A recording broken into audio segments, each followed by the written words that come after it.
Boy, you guys really like that, don't you? It's a pumpkin. My goodness. Almost done with your molds. Hello to whoever joined. Just hanging with the girls. I gave them a pumpkin. This is one half of it. The other is at the other end. Boy, honey, you are looking shabby chic. She is in the middle of a molt. This is Miss Faith right here. Hi, Tweety. Well, get in there. Get in there. So say hello, whoever joined.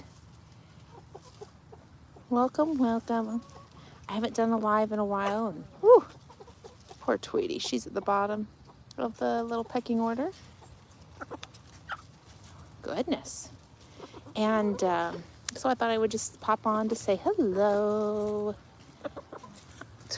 Tweety, honey, you have some pumpkin on your head. Can I? Thank you. I got it. Thank you. Goodness. The things you do for your chickens. So this is Tweety right here, and she has been pecked on a lot, and she really is at the bottom. She's acting a little bit too spazzed out, in my opinion, so I need to sit and just figure out, is it all of them that are doing this to her, or is there one or two? I might have to do some separating. I don't like when she spazzes, so I might have to reset the flock order, which is fine. I've had to do that before. All you do is you just take the bird or birds that are causing problems out for a day. It's really just 24 hours, and then you separate them, and then you reintroduce them, and then that usually resets the order, unless they're broody, and then that, really you should take your broody hen out. That's causing the problem. So, and that's only if you don't have roosters. I don't. I just have hens. We don't need them to go broody. Oh, the black ones have an iridescent green sheen to them. Oh, yes. So that is especially her. She's a black astrolorp. So is she. She is molting horribly, so we call her shabby chic. Her feathers, we try to get in. You can tell they're not all the way in.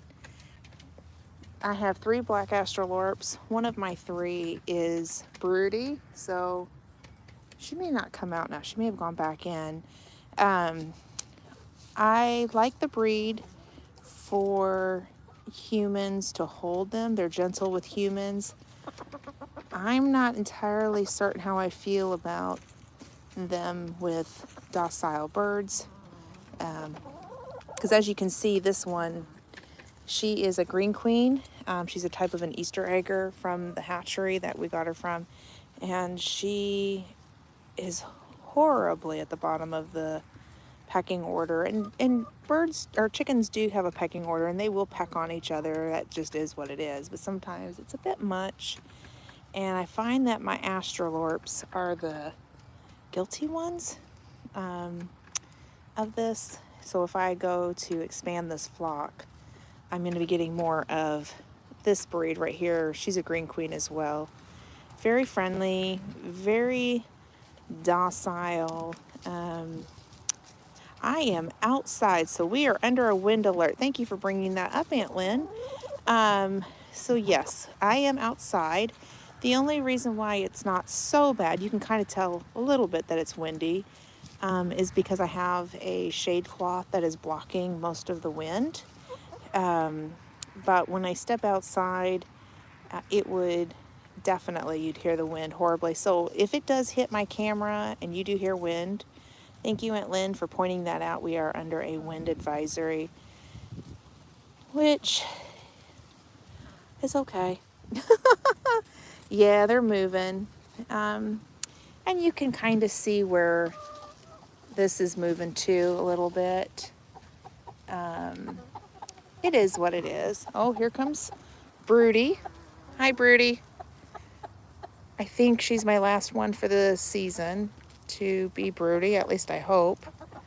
The temperature should be cooling down to where they stop. Hi, Minnie. There is my husband's favorite bird, little Miss Minnie. She is so sweet. She did her first adult molt. We don't know why, but last year she didn't molt at all, which is not common. But she also had suffered a brain injury where I had to take her to the vet and get her some help. I took a lot of heat for that one from other people who own chickens. I'm just going to address that one head on. We find value in our animals in different ways, and these girls will become our pets once they're stopped. Once they stop laying eggs. Are you okay? I heard that. Okay, I think I know who did that one to you. So we're going to keep an eye. She's too spaz. Come here, baby. It's okay. Yeah, it's okay. It's okay. I see you. So, anyhow, but we are out enjoying the day with our girls. Just chilling. And there's little Miss Chicken Tender. She is a green queen as well. She's, again, the type of Easter egger. It's just they're fancy birds from Meyer Hatchery. They cost the same or thereabouts as an Easter egger. It's just that they were bred to lay green eggs, and they're beautiful green eggs. I don't have any right now just because they've all stopped laying eggs except for Coco, and I'm not sure where Coco's at, but there, she's coming back around. So anyhow, yeah, there's Coco. So for those who remember, a few weeks ago, I noticed on a live that Coco's beak was broken. It was broken by Coco. It was broken in a couple of places. It was broken at the tip, and it did not break all the way apart. And then it cracked up towards the top of her nose. The tip has since fallen off, and she's walking away. As you can see, she's okay. The tip fell off, and she was able to hone it down. I keep bricks in here for that reason. And so she was able to hone it down, so it's all nice, and it's healed up real well, and you would never have known at the tip. Up the bridge of her nose where it was cracked, to me, it looks like a bruise. I'm not gonna scurry around that one, but it is actually fully healed, I would say. So if you ever deal with a bird that has broken their beak, I would say the majority of the time they're going to heal fine, but it can be a bloody mess when you find them at first. I didn't find her that way with blood all over. I just found it broke, so I don't know when she actually did it. Bye, Coco. I wish you'd come around so I could show them your beak. Maybe here in a few minutes. But I have dealt with so many broken beaks that I have learned the best way to do it is just to stop the bleeding if they are. You might have to separate them from the flock and give their food, like get their feed. Don't change their feed, but take their feed and make it really wet. There you go, Miss. Are you just going to show off? Okay, fine. You make their feed really wet, and that helps them to, so they don't stop losing their nutrition, but it's hard for them to grab onto their regular feed.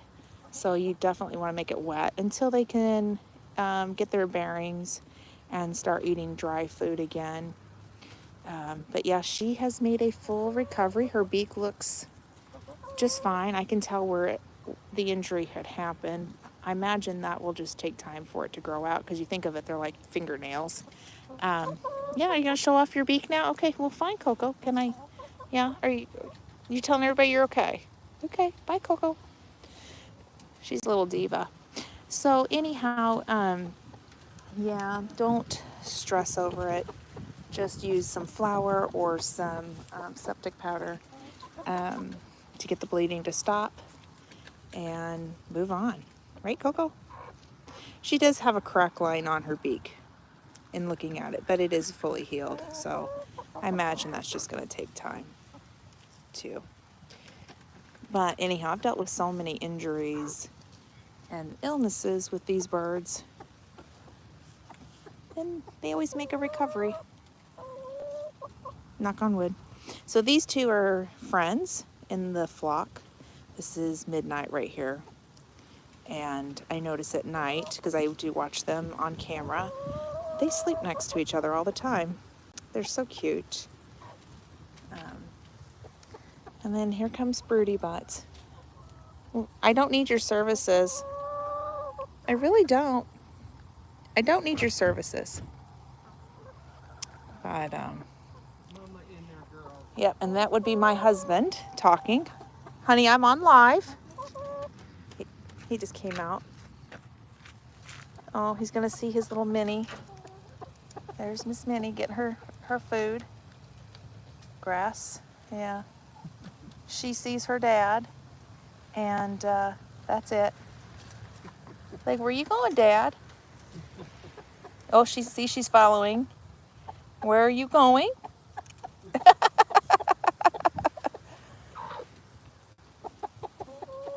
I call her the service chicken for that reason. She's always right next to him. Oh my goodness. Miss Gracie. So this one in the middle, the black one, she is Raven. And of course, chicken tender. Midnight is my smallest bird. I have not actually weighed her, but she's real tiny. Kind of hard to tell maybe in the camera from this angle. And then, let's see here. Let me get up and I'll show you. So this one is Chanel. Chanel and Tweety were friends. I think Chanel's pecking on her a little bit too much. Oh, goodness. All the drama of being broody. That was Gracie just freaking out. Let's go towards Gracie. Hey, Gracie. Typically, it's these two that go broody the most. Little Miss Drama. So, anyhow, I can't remember on the last live if I showed off the perch, honestly. But this was made for the girls using scrap wood, and they have figured out how to get all the way to the top. So I thought that was really cool. It took a while. When we put anything new into their run, they gather around it and they squawk at it, and they won't go on anything new. They won't, like, you have to kind of encourage them, I guess. So I put treats on each of the little bars, and then finally they got it. Like, it's safe. You can perch. It's okay. It's for you. So they like that. And then this was also made out of scrap wood. We just had some leftover shingles from when we built the coop. But a lot of this is pallet, and then these are actually 2 panels that were left over from the coop. It's a really good idea to repurpose things and, you know, make it beautiful. I might even paint it at some point. I don't know. The chickens aren't complaining. So, yeah. Let's see here. Yeah, I'm glad they're healed up. Yes. So, how is everybody's doing? What are you guys, are you enjoying your Saturday? I can't believe it's Saturday already. It has flown. For those who don't know, let's see here. I want to make sure I say it. Fallen Arkansas veterans put out this really awesome video. If you go back to my community tab, it'll take you right straight to it. This is National Warrior Care Month, and it is where in the United States, our Department of Defense recognizes wounded warriors, their families, and caregivers. And he did this piece out of the clear blue, and it really touched us. And this is my community. I am a caregiver for a combat wounded warrior, and I Oh, talk about tears watching that. What an honor that he had done that. So definitely go check it out. Take a moment, learn a little bit more about my community. What I can say is that there are 5.5 million military and veteran caregivers in the United States. We are tucked into every city and town across this nation. And we go often without help. We get lonely. Depression is a big thing. That's a lot of why I turned to gardening, homesteading, chicken keeping, that kind of thing, because it keeps you going. You need something to ground you. So otherwise, I mean, this life is exhausting. You deal with medical providers all the time. You deal with taking care of the person, medicine management, yada yada yada yada. And I'm really excited because there will be another caregiver I'm going to be interviewing next week. Not this week, but the following. Oh, goodness. And she's a gardener. She doesn't have a YouTube channel. And she's a fellow Dole Fellow. So I'm really excited about that, to bring light to our community.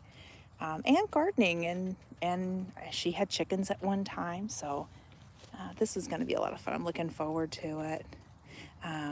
So let's see, we're just about to head to bed.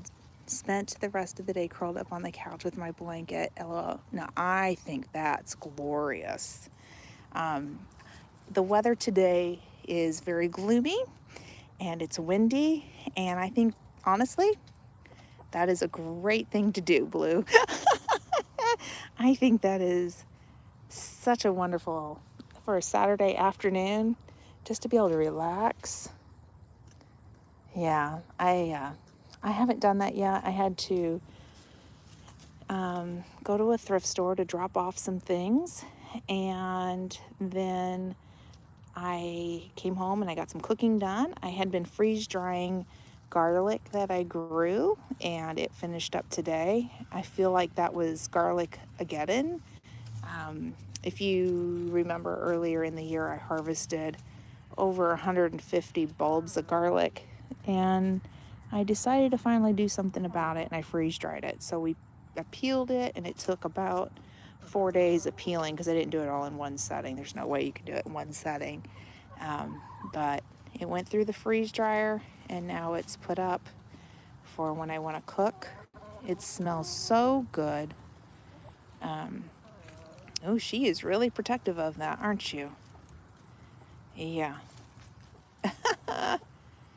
Okay, Midnight, I don't blame you. You like pumpkin. Whoa. Yeah, she likes pumpkin just a little bit much. Poor girl. It was cold here and my body is feeling, oh no, hot soup, hot water bottle, and sitting on the radiator trying to get my body to behave itself. Oh my goodness. When we lived over there, I loved the radiators so much, because on those cold days I would throw my PJs on it and my blanket on it and let it warm up. And okay, for in the United States, we put our clothes in the dryer, but or our blankets in the dryer to warm it up. But I loved being able to, oh my gosh, even better, my children all went to school there, and we had their uniforms, and I didn't buy very many, so I would wash them and then throw them on the radiator. And by the morning, oh my gosh. Okay, so the house smelled good from the fabric soap, and the clothes were nice and dry the next morning. That was my favorite thing. I know that sounds maybe weird that somebody would say that they miss something like that, but I actually really do. I think it's such a neat thing to have. And then also we had a timer on our hot water tank, and I didn't like it at first, but then I'm like, oh no, actually I like it. And so you'd get it cranked on, and then it would get warm pretty fast. So just the little things I miss from over there. And I miss the markets too. Market day. We went to one in Barre St. Edmunds. I want to say it was on Wednesdays. I know Saturdays for sure because my husband and I went, but I want to say it was on Wednesdays too. And I love that market. You put your PJs on it and have radiator. Oh, they have radiator hangers for clothes to reduce the use of the dryer in the winter. Absolutely. Absolutely. You know, what's funny is a lot of people don't realize in the United States how small things are. And the washer and the dryer was very tiny for us, for a family of 5 to switch over. Very expensive to run, too. So we had our washing machine in the kitchen, and that's not the norm for most homes here. And we had the dryer out in the garage. The market here in New York is awesome. I have to admit, though, I really do love the one in Leeds more, though. You know, I got to go to Leeds 2005. Yeah, we went to Leeds. I don't think I got to York. Did I go to York? Maybe. I think I did. No, I don't know. I don't remember. I know I went to Leeds for sure because we went over to the castle. We did a lot of that kind of stuff, took the kids, just because you don't see that here. And so I know I was at Leeds. We went down through the market. We went down through the main street. It was beautiful. I remember that. It was a pretty day too, so that helped. We went primarily for Market Day, Bury St. Edmunds. It's over in Suffolk. Let's see here. So anyhow, I would get fresh produce, and they had a lady who sold fabrics, and I did a lot of sewing back then, so I always enjoyed getting fabric from there. And of course, I miss shopping at Tesco and Sainsbury's.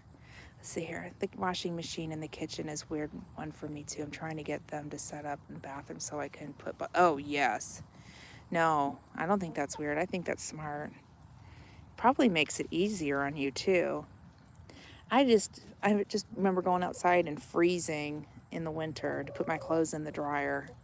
And the other thing, I've been watching the series with you on Tony at Kettle Kitchen, and you have mentioned how tiny the refrigerator and the freezers are. And I don't think people quite get that. And from experience, we had a quote unquote big one, and it was tiny still.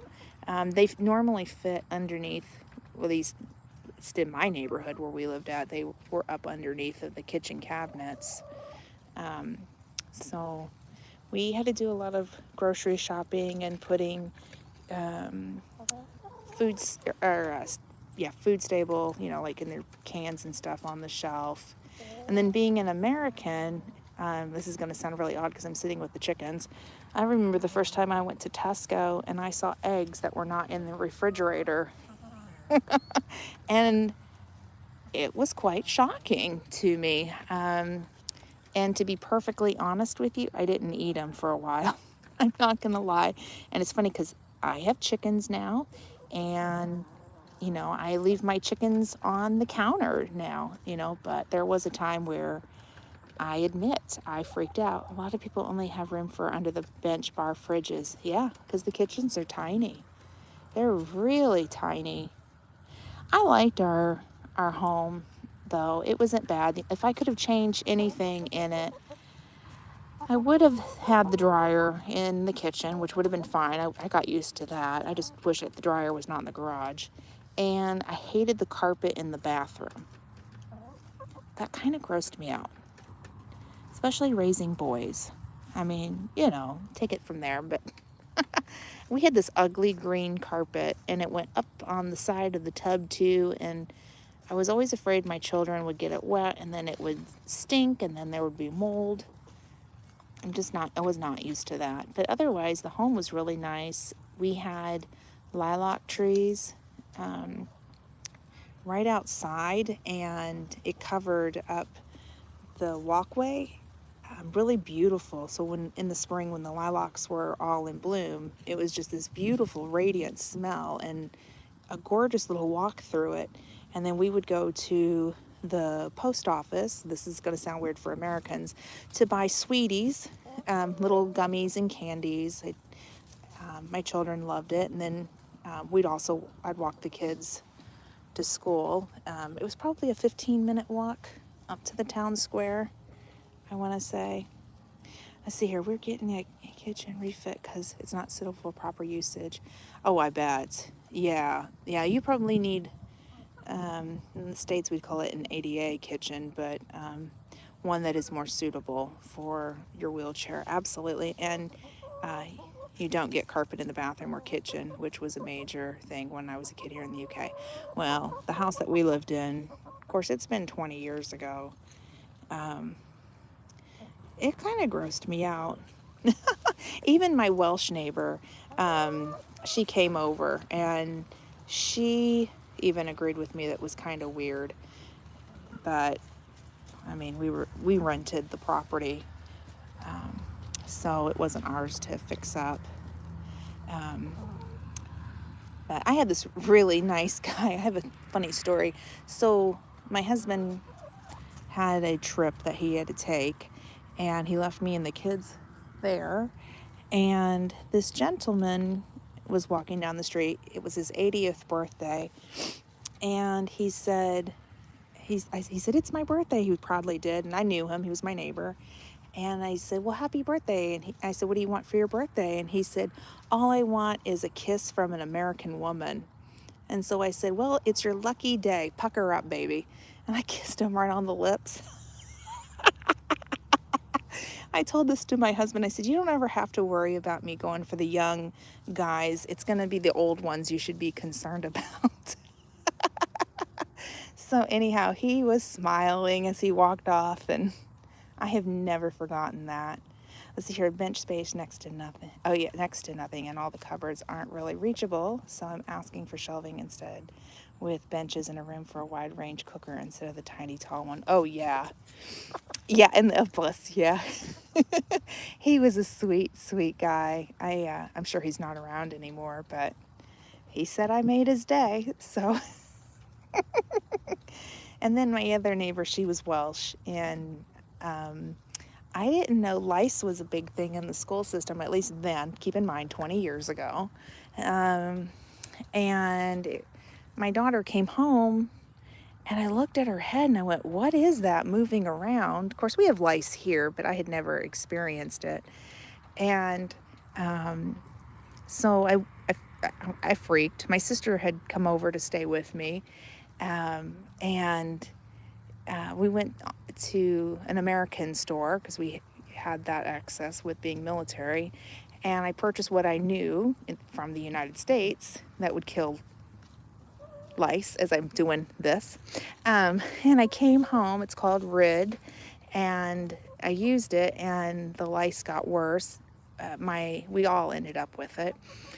So my sweet Welsh neighbor, she came over, and she knew I was getting frustrated, and she told me, she said, "Go to the Body Shop and get tea tree shampoo, get you some organic tea tree oil," and she said, "That's what we use to get rid of lice."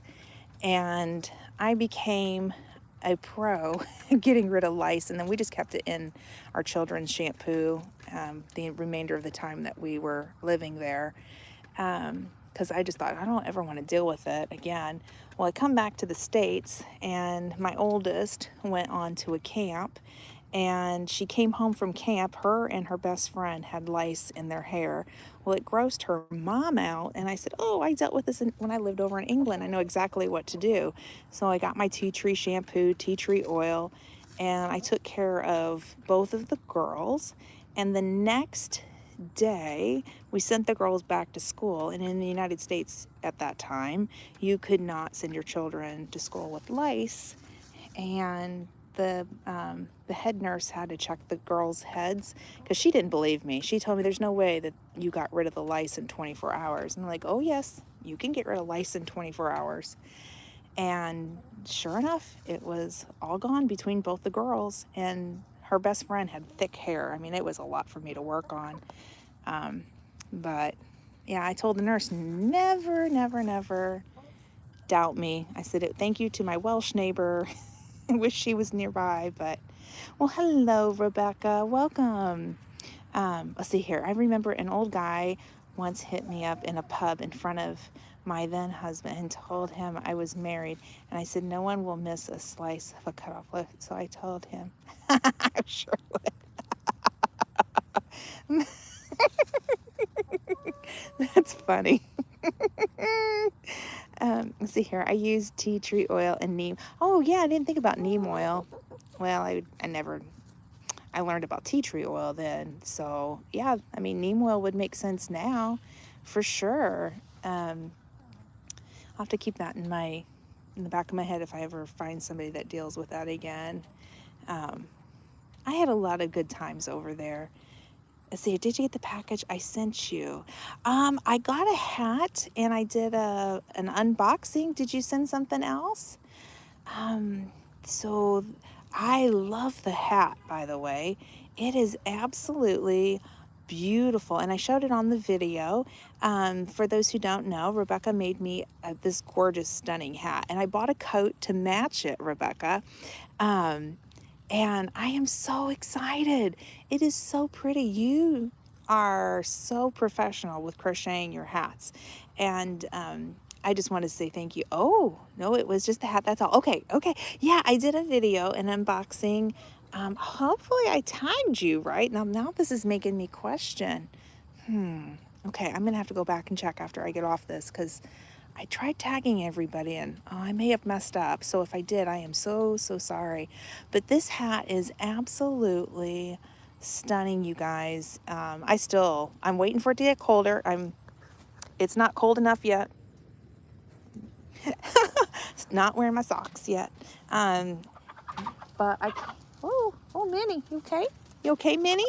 Oh goodness, something happened. So anyhow, I can't wait because I've got this gray coat, and when I bought the coat, I couldn't believe how like the grays match up perfectly because you know grays come in different shades. So there's purples and blues and greens and gray. So it's not just one color, but I bought a gray coat to match the hat. I needed a new one anyhow, so I'm really excited. So thank you. And I get cold easy. Like I have Raynaud's, and I wear hats all the time in the winter, so I'm excited. I can't wait. It is beautiful. So if you guys, it was my last mail call, so if you guys are curious what this hat looks like, go back and look for it, and I'm going to check on tagging just to make sure I tagged you correctly. Let's see here. Yeah, they're fabulous. I have arthritis in these two fingers. And so I'm trying to think, when I crochet, this is how I do it, right? And I've been doing that since I was maybe 7 years old. My grandmother taught me. Right now I'm struggling with crocheting, and I have a lot of yarn, and I have projects. Country Mama Musings, Alicia, has this Afghan pattern that she's been working on. It's a year long, and I started it with her. I was doing 2 blocks a week, and I had to stop because I've been in a flare. I have osteoarthritis, not rheumatoid, so thankfully it's just osteo, but still very painful. So it's a struggle, and I've tried different crochet hooks. My husband turns ink pens on a lathe, and he has made me a crochet hook, but I think we're gonna have to go back to the drawing board and see if he could turn me one maybe a little bit, like for me. That might help my hands a little bit better. He tried with the last one. It's nice. It's a bigger hook. Well, not the hook, but the handle. I just think it needs to be adjusted. So, and I've looked at getting one of those loom type things. I don't know if it would drive me crazy because I know how to crochet. I can close my eyes and do it. But it's something I might consider. So I am so appreciative of that hat. It is, I mean, seriously, absolutely stunning. I mean, so thank you. You did a great job. And then, let's see here. So you did an experiment with my rheumatologist by changing nothing else but having a drink every morning of 2 tablespoons of apple cider, half a lemon, and how did that work out? Curious. So really, there's not much I can do.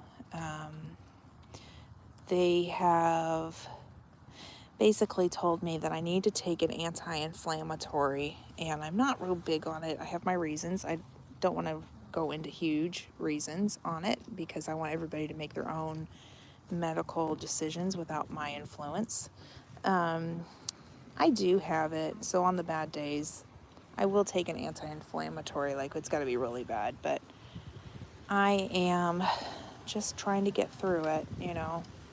See, your hot water. Okay, raw honey in a big mug of hot water every morning, and within 3 months, I had no signs of arthritis or calcification. Huh. Okay. Okay, I'm gonna see here. 2 tablespoons of apple cider vinegar, half a lemon, and a tablespoon of raw honey in a big. Okay, I'm gonna have to try it. Why not? Let's see what happens.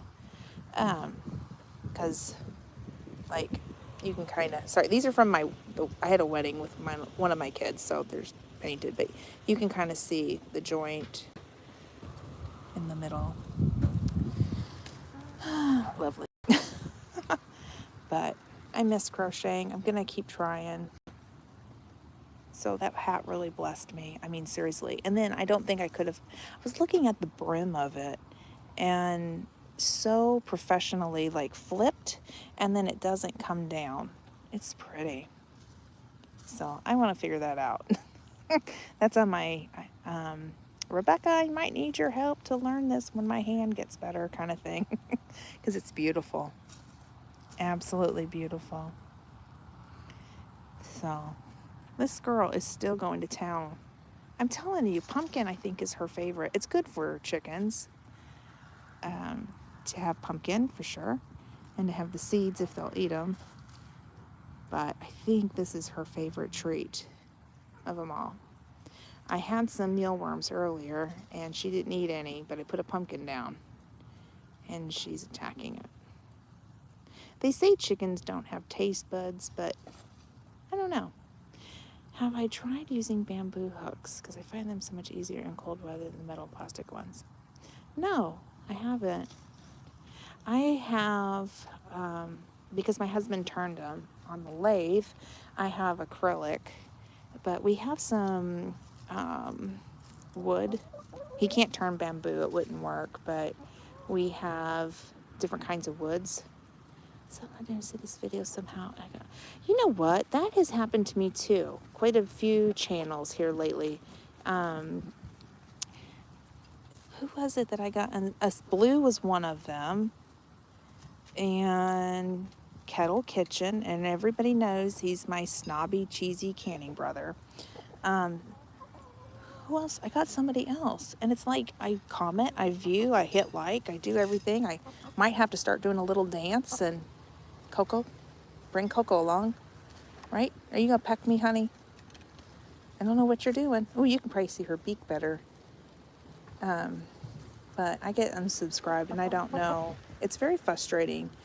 And I'm purposefully looking for channels. And then I find out I'm unsubscribed. Do you like pecking at me? Huh? Coco. Right. Please just don't peck my feet. Thank you. Okay. For those who don't know, chickens' beaks are like their hands. And no problem, Aunt Lynn. Have a great day. So they use it to feel everything, don't you? And they don't mean to hurt people. No, right, Coco? There you go. Bye. Okay. You're just going to come and just peck at me. Just go right ahead. But that's how that they feel. Does it hurt? Hurts most people. I don't quite feel all this, so no. Until she gets my feet, because I don't have socks on. Yeah, you're quite the diva, aren't you? The other day I went to go get some TREATSs, and yes, my chickens know what that is. You got my pants all dirty. Oh well. And she literally followed me like a dog all the way in to where that they were at. And she followed me all the way back. Aw, you can't have any until your health gets better. He's such a spoiled sport. You know what? You tell him chickens actually might help you better because they release endorphins. And I'm going to pull that Legally Blonde thing. You take it from there if you've seen the movie Legally Blonde. They release endorphins.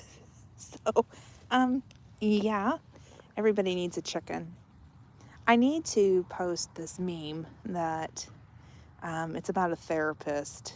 And the therapist says something along the lines of, for the last time, I can't prescribe you chickens. They're not service animals, which is funny to me because we have a service dog. Oh, now are you going to do it to me too? And so she says, don't scream at me. You need the chicken. I'll have to post that in the community page. Hi, do you want to peck my fingers? Is that what that is? Oh, yeah. Get it, girl. Get it. Okay.